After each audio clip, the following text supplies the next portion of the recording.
नमस्कार, आदाब, सत श्री अकाल। आज 5 तारीख है और हमने ये तय किया था कि हम 5 तारीख में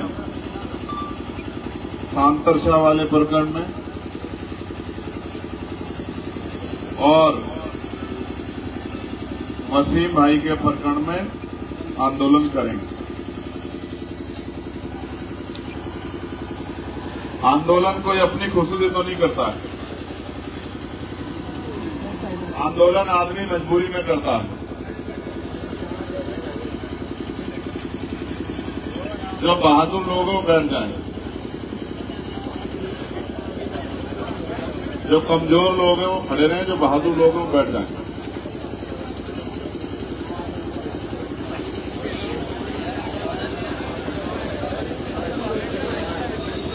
तो देखने से कमजोर लग रहे हैं।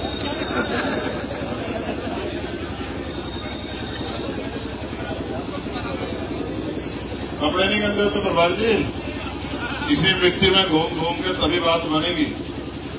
जितना पसीना बहेगा उतना प्यार बढ़ेगा। जैसे जानवर नहीं होते कि जानवर की तरफ देखो उसी को एहसास होता है कि तेरी तुझे देख रहे हैं, तुझे कह रहे हैं। इस तरह के हालात मत बनने दो। तो मैं आपसे ये कह रहा था कि आदमी खुशी से आंदोलन नहीं करता, सड़क पे नहीं आता। सबके पास काम है, कोई फ्री नहीं। कोई दिन में 400 रुपए कमाता होगा तो कोई 600, 800, 1000, 2000 रुपए भी कमाता होगा। और जब हजारों से ज्यादा की बड़ी संख्या में लोग निकल के आए हैं तो प्रशासन, सरकार का कोई नुकसान नहीं हुआ, हमारे लोगों का नुकसान हुआ। अगर हम आर्थिक तौर पर देखें तो 200 लाख रुपए से ज्यादा का आज हमें इस आंदोलन के लिए हमें कीमत चुकानी पड़ी। जबकि जिस मांग के लिए हम आए हैं उस मांग को पूरा करने के लिए सरकार तनख्वाह देती है अधिकारी कर्मचारियों को, और जनता वो पैसा टैक्स के रूप में सरकार को देती है। तो जैसा मैंने कहा, हम खुशी से नहीं आए, हमें गर्मी में बैठने का कोई शौक नहीं है, हम खाली लोग नहीं है, हम सब पे काम है। लेकिन हम सबको पीड़ा है कि सांतरशाह वाले प्रकरण में भी न्याय नहीं हुआ और वसीम वाले प्रकरण में भी न्याय नहीं हुआ। हमारी मांग यही है, हम नहीं कह रहे किसी को निर्दोष को जेल भेज दो, हम ये कह रहे हैं उसकी जांच इतनी ट्रांसपेरेंट कराओ, उसकी जांच इतनी पारदर्शी हो कि दोषी को सजा मिले, कोई निर्दोष ना जाए। इस बात के हम लोग बिल्कुल फेवर में, किसी दोषी, कोई निर्दोष को एक फूल की छठी भी ना लगे। लेकिन कोई भी दोषी बचना नहीं चाहिए, क्योंकि अगर दोषी बच गया तो उस दोषी का हौसला बढ़ जाएगा, और जब हौसला बढ़ेगा तो वो अगली बार फिर कोई ऐसा अपराध करेगा। ऐसा नहीं है कि सांतरशाह वाले प्रकरण में वो आखिरी गिरफ्तारी नहीं हो सकती थी, लेकिन आप और मैं सब जानते हैं कि वो सत्ता से जुड़े लोग हैं, उनको बचाने के लिए एडी चोटी के जोड़ सरकार में बैठे लोग लगा रहे हैं। अब उनकी अस्मिता का सवाल बन गया है कि हम सरकार में हैं और हम अपने लोगों को अपराध करने के बाद बचा नहीं पा रहे, तो वो उसको प्रेस्टेज इशू बना रहे हैं। काश तेरा भाई होता वसीम तो तेरे चेहरे पे हंसी नहीं होती। जिस तरह तो भालू की तरह हंस रहा है ना, तो ये हंसी गायब हो जाती। इसके पिता से पूछ के देख दे किधर आंख मिला के। और क्यों रोते हो फिर कि मार दिए, मार दिए, मार दिए, तालाब में गिर दिए, जोहड़ में गिर दिए, फिर क्यों रोते हैं जब मैं तुम में सलाहियत नहीं बची।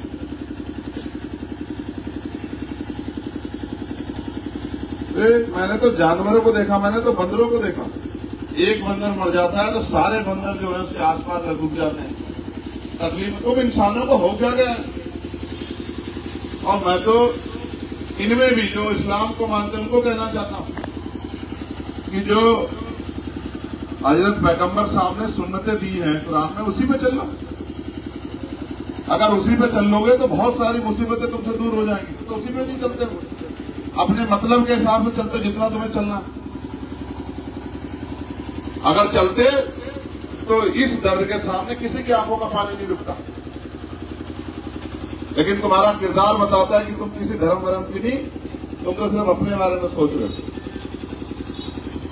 कोई धर्म, कोई मजहब नहीं सिखाता कि किसी दूसरे का खून बहा दो और खुश हो जाओ, कोई नहीं सिखाता।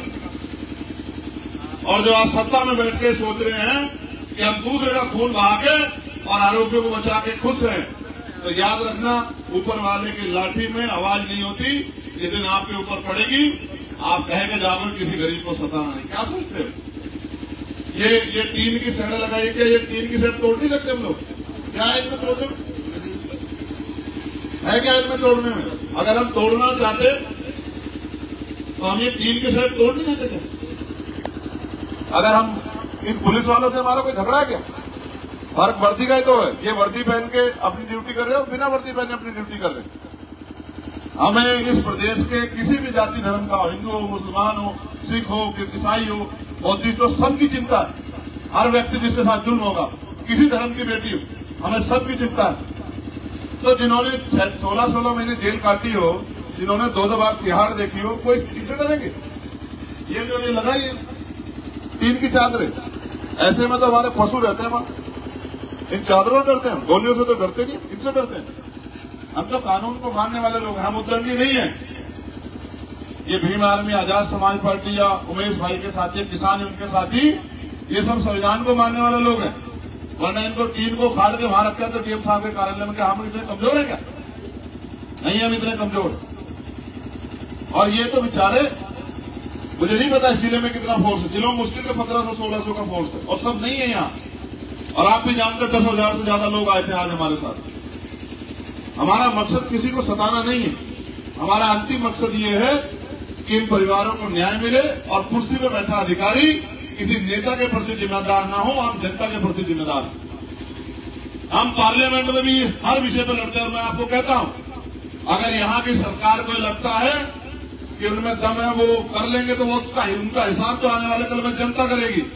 लेकिन पार्लियामेंट में मैं चंद्रशेखर आजाद आपको विश्वास दिलाता हूं, मैं मेंबर ऑफ पार्लियामेंट के साथ साथ कमजोरों का भाई भी हूं, कमजोरों की आवाज भी हूं, मजलूमों का हमदर्द भी हूं, हर गरीब का अपना चाहे भाई बेटा माने, सहयोगी माने, वो भी हूं।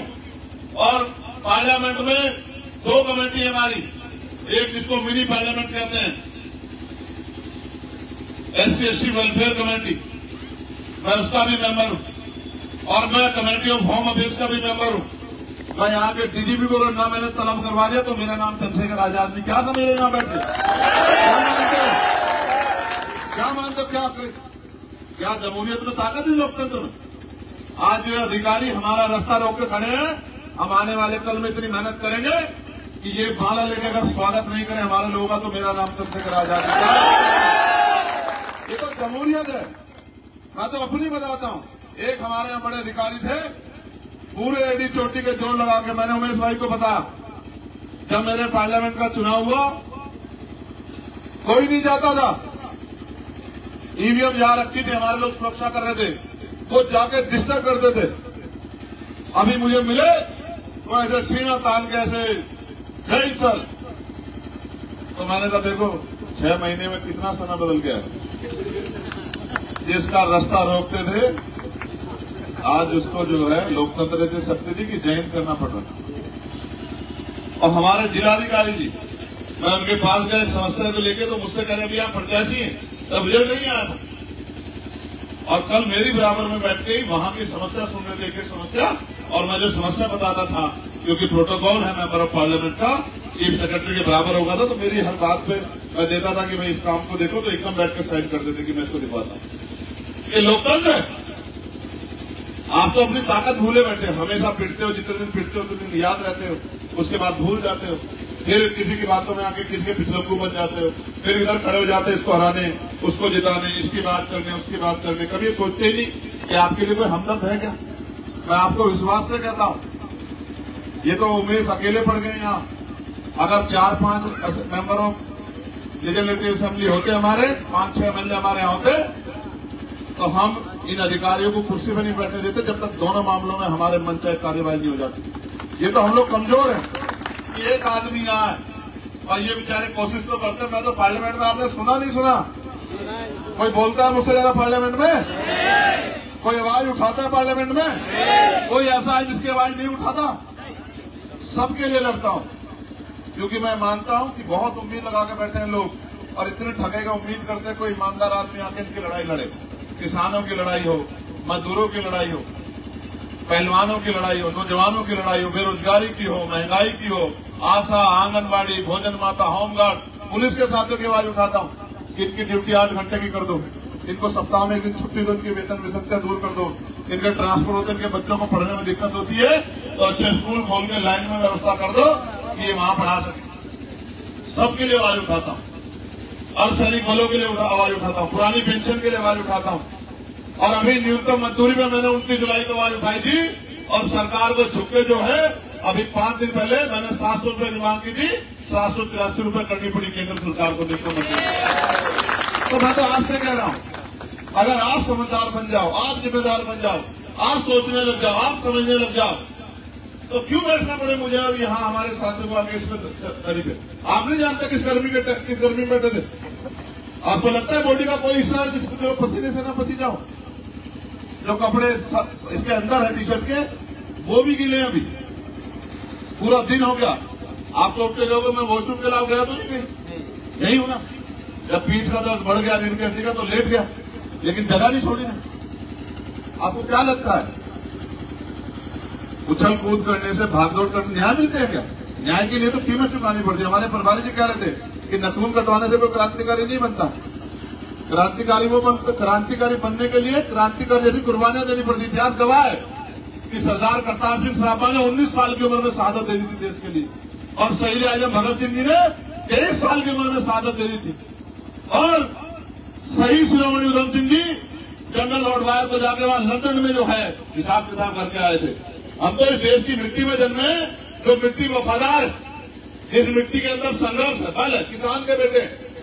और यहाँ के नेताओं को बड़ी तकलीफ है जो कहते हैं कि मैं बाहर का हूं। निगमों में यही रहता हूं, डाटापट्टी मेरा घर है, गांव, और मैं यहाँ का रहने वाला हूं, पंचपुरी का, कश्मीरपुर का, यही कलियर इसमें, पंचपुरी इसमें आता है, जवालापुर में, और मेरा गांव डाटापट्टी भगवानपुर में आता है। चिंता मत करो, 27 के बाद लाइक भी नहीं छोड़ूंगा कि तुम जिला पंचायत के सदस्य बन जाओ। घबराओ मत। क्या समझते, गुलाम है तुम्हारे? कोई गुलाम नहीं है किसी का।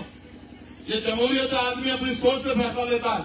और फिर कह रहा हूं, इनका जिनका साथ देते उनका साथ छोड़ के, जिस दिन आपने मेरा हाथ पकड़ लिया, आप मेरी बात को याद रखना, अगर किसने आपके ऊपर लाठी चला दी, अभी ये साहिल कह रहा था यहाँ बैठ के, अभी हमारा दूसरा छोटा भाई हमारा नेता वहां का, वो कह रहा था केरतपुर वाला, और मेरे भाई जावेद खड़े हैं, हिजाब साहब खड़े, सब जानते हैं कि हमने कल भी अधिकारियों से कहा कि देखो भाई, किसी गरीब पे लाठी मत चला देना, इस बात को याद रखना, वरना आमना सामना होगा, उसकी जिम्मेदारी आपकी हो।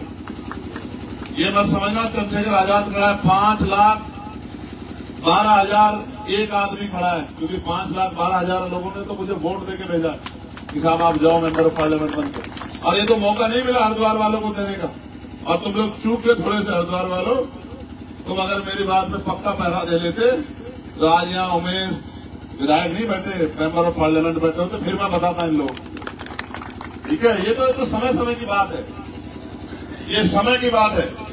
अभी तो बहुत कुछ है, देश भर में आंदोलन चल रहे हैं, संघर्ष चल रहे हैं।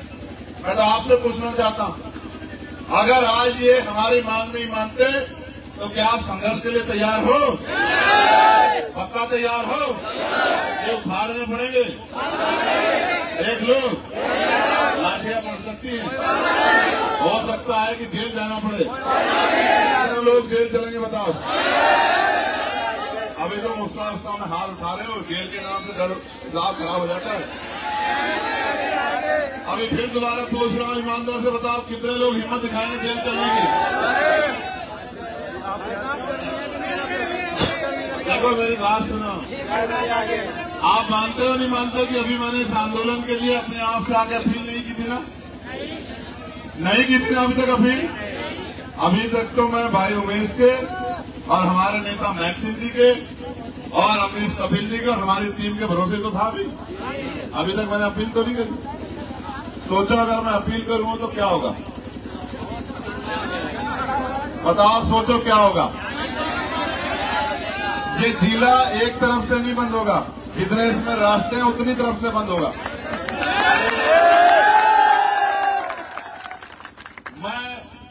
मेरी आम आदमी से कोई लड़ाई नहीं है कि कोई एक आदमी परेशान हो, वरना धरना यहां नहीं होता। आप मानो मेरी बात को। अगर आम आदमी को परेशान जिस तरह करते हैं दूसरी पार्टियों के लोग, अगर उस तरह का धरना करना हो तो यहां नहीं होता। किसी को परेशानी ना हो इसलिए हम लोग यहां बैठे हैं, वरना हम लोग सड़क पे भी बैठ सकते थे। लेकिन हम लोग यहां इसलिए बैठे हैं क्योंकि हम अपने प्रदेश के प्रति, आम जनता के प्रति, हर एक व्यक्ति के प्रति जिम्मेदार हैं। मैं आपसे भी कह रहा हूं, आप हिम्मत जुटाओ। एक बार के आंदोलन से काम नहीं चला करते एक बार के आंदोलन से। एक बार के आंदोलन से काम चला करते तो ये सरकारें वैसे ही बात मान लिया करती। ये तो आज का ट्रेलर था। मुझे लगता है कि आप उत्तराखंड सरकार पिक्चर देखना चाहती है पूरी। इंतजार करो और भरोसा करो, पिक्चर ही दिखाएंगे। और पिक्चर अगर जो है ब्लॉकबस्टर नहीं हुई तो मेरा नाम चंद्रशेखर आजाद नहीं। आपको नहीं अभी याद नहीं कह रहा था अभी दिल्ली में, तब तो हमें दिल्ली तक कूच करनी पड़ती है, पैसा नहीं होता वर्करों पे। आपको याद है दिल्ली में सतगुरु रविदास जी वाला गुरु घर का आंदोलन, एनआरसी वाला आंदोलन याद है, जमा मस्जिद वाला। वहां जाने के लिए तो बहुत जोर लगाने पड़ते, यहां जाने के लिए तो जोर भी लगाना है। यहां तो 2 जिलों को ही कह दूंगा, हरिद्वार वालों को इनको धमका के कह दूंगा, हरिद्वार वालों को मैं कुछ करके खा लो, और सहारनपुर वालों को कह दूंगा। तो जिन अधिकारियों को आज कह रहे हो कि साहब ज्ञापन ले लो, वो वहां खड़े मिलेंगे रोड पे कि सर छोड़ दो, बदल दो। समझते नहीं समझते हो? इसलिए कह रहे इस मां को पूछो इसके दिल पे क्या बीतती है। मैं नहीं करता हर आंदोलन सब चीजों दुख तकलीफों में राजनीति नहीं करता हूं। मैं अगर राजनीति करता तो यहां धूप में नहीं बैठता। जब ज्ञापन देने का समय आता देख के चला जाता साहब जा रहा हूं, फिर यहां नहीं धूप में परेशान होता। इस मां को पूछो कि इसने अपनी बेटी खोई है और वो अपनी बेटी के लिए न्याय की अपील करे। और जितने लोग पीछे खड़े हैं मेरी आवाज को, उसमें इनके भी बच्चे हैं, बच्चियां। कुदरत ना करेगा किसी के साथ ऐसी घटना हो गई कि उसकी बच्ची का रेप हो और फिर उसकी हत्या कर दी जाए, तो तुम्हारा बस चलेगा तो गोली मार दोगे सामने वाले को। जिसको लगती है, जिसको तकलीफ होती है, उसे ही पता होता है। और क्यों ना खड़ा करें हम सवाल उत्तराखंड पुलिस पे। क्या रणवीर एनकाउंटर छूटा नहीं किया था पुलिस ने? क्या देहरादून में बताओ जावेद खान किया था नहीं किया था रणवीर एनकाउंटर छूटा? और 17 लोगों को कोर्ट ने सजा दी या नहीं दी? तो फिर क्यों ना करें शक तुम्हारे ऊपर कि तुम किसी गरीब की जान ले सकते हो? क्या कारण है ऐसा तुम्हारे ऊपर शक में कि तुम इंसान नहीं हो? क्यों ना शक किया जाए और क्यों ना सवाल पूछा जाए? हमारा सवाल पुलिस पे नहीं है, लेकिन हमारा सवाल उस सोच के अधिकारियों पर है जो सत्ता के आगे नतमस्तक है और किसी भी कीमत तक अपने नेता को खुश करने के लिए जा सकते हैं। इसलिए हमारा सवाल बनता है। और यही अगर वसीम की जगह ये सोनू होता, ये मोनू होता, ये अजय होता, अभय होता, तो भी इसी तरह लड़ते हम लोग जिस तरह आज लड़ रहे हैं। जिस तरह जो है आज संघर्ष में, तो भी इस तरह लड़ते। बात ये नहीं है कि बात वसीम की है, बात यह है कि अगर अन्याय किसी के साथ हुआ है तो हम सब लोगों की जिम्मेदारी बनती है कि वो अन्याय अंतिम होना चाहिए। कहते हैं फर्स्ट इंप्रेशन लास्ट इंप्रेशन। पहली जो है ताकत ऐसी दिखनी चाहिए कि दोबारा प्रशासन को ऐसी गलती ना करे। जब लड़ाई लड़ने की बात आती है तो न जाति, न धर्म, न समाज कोई मायने नहीं रखता। मायने रखता है कि आप अपने मन को संतुष्ट कर दो कि आपने किसी की मदद के लिए आवाज उठाई या नहीं उठाई। क्या मैं आपसे पूछना चाहता हूं कि अगर जुल्म होगा और अन्याय होता दिखेगा तो क्या ये जिम्मेदारी नहीं बैठती एक शानदार शहरी की कि वो अपनी जिम्मेदारी अदा करके उसके जुल्म के खिलाफ आवाज उठाए? बताओ बैठती है नहीं बैठती है? इसी हरिद्वार में धर्म संसद हुई और यहीं से हजरत पैगंबर मोहम्मद साहब के खिलाफ तमाम तरह की उल्टी सीधी बातें यहीं से शुरू हुई। सबसे पहले हुई है नहीं बताओ? और हमने पहली बार में जवाब नहीं दिया, आंदोलन नहीं किया, गिरफ्तार नहीं कराया। तो आज देखो वो लड़ाई यहां ले जाके कहां तक पहुंच गई। उनको लगता है कोई कह नहीं सकता। और मैं तो धन्यवाद दूंगा मैक्सिमम टीम का, उन्होंने उसके खिलाफ ही आंदोलन करके रुड़की में और मुकदमा दर्ज कराने का काम किया था। लेकिन आज जो ये मैं जो पहले कह रहा था कि अपराधी का हौसला बढ़ता है, ये हौसला इससे बड़ा है कि आपने सोचा कि ये तो चलो ठीक है, कह दिया कोई बात नहीं, कह दिया कोई बात। मैं आपसे भी कह रहा हूं, मुस्लिम समाज के भाइयों से, आप ये आपको आक्रोशित करके सड़कों पर लाना चाहते हैं, ये चाहते हैं हम सड़कों पे आओ और इनके एजेंडे आसान हो, आप मत आओ, आप घर रहो। क्योंकि ये अम्बेडकरवादी जो लोग हैं, ये जो न्याय पसंद लोग हैं, ये सब लोग संविधान के साथ चलने वाले लोग, और ये संविधान को बचाने के लिए, अगर संविधान के आधार पर जब धार्मिक आजादी सभी को है, संविधान सभी धर्मों को सम्मान देता है, तो ये अपने आप लड़ाई लड़ लेंगे। आप इनके पीछे खड़े रहो, आपको आगे आके कुछ करने की जरूरत नहीं है, इनका मोहरा बनने की जरूरत नहीं है। यही चाहते, जो काम ये सीधे नहीं करते अपने पिठों से कराते कि ये कोई बयान देंगे, आप लोग रिएक्शन देंगे और ये कहेंगे देखिए साहब क्या हो रहा है। ये कभी ये नहीं बताएंगे कि आजादी की लड़ाई में सबसे ज्यादा बलिदान जो है, इंडिया गेट पर अगर जाकर नाम पढ़ोगे तो वो मुस्लिम समाज के लोग कभी नहीं बताएंगे आपको। ये आजादी माफी मांग के नहीं मिली है, ये आजादी भीख में नहीं मिली है, इस आजादी के लिए कुर्बानियां देनी पड़ी है, मिटना पड़ा, बर्बाद होना पड़ा है, अपनों के खून को अपने सामने उबलते हुए देखना पड़ा है, निकलते हुए देखना पड़ा है, अपने लोगों को फांसी में चढ़ते देखना पड़ा, तब जाकर आजादी मिली। इनको तो लगता है जो लोग आज सत्ता बैठे हैं कि सिर्फ नारा लगाने से, माफी मांगने से, लेटर लिखने से आजादी आ गई। मैं तो आपसे कहूंगा, मैं सुबह से इंतजार में हूं कि आपका मन पक्का हो जाए कि ये लड़ाई लड़नी पड़ेगी, इससे भाग नहीं सकते। कब तक भागोगे इसका बताओ, कब तक भागोगे? कोई रास्ता नहीं है भागने का, और हम नहीं चाहते भागना। हम इस लड़ाई को लड़ना चाहते हैं, और हमारी कोई लड़ाई नहीं अधिकारियों से। हम तो ये चाहते हैं कि वो न्याय संगत काम करे, क्योंकि संविधान इस बात की इजाजत देता है।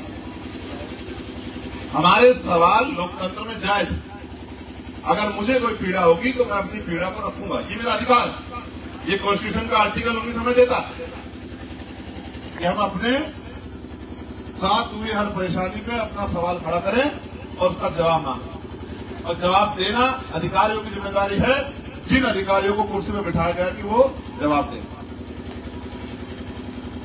मैं आपसे अपील करता हूं, बैठ जाओ, जो सम्मानित अधिकारी आएंगे हम उनको सुनेंगे, और मैं अब के बाद बैठने को नहीं कहूंगा, क्योंकि ये भेड़ बकरे में ऐसा काम नहीं करता हूं।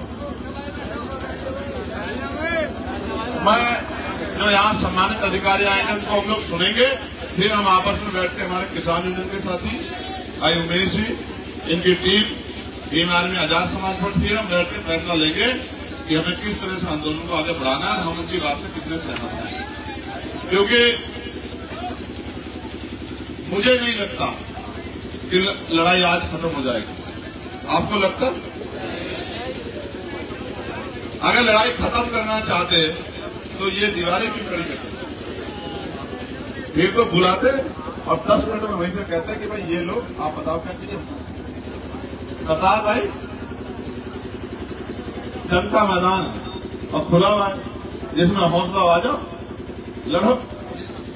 और देखो, जिनको आदर्श मानते हैं, जब उन्होंने बलिदान दिया तो फिर काहे को डरना यार। एक बार तो मुद्दा में तो गोली खाई करते यार, फिर काहे को डरना।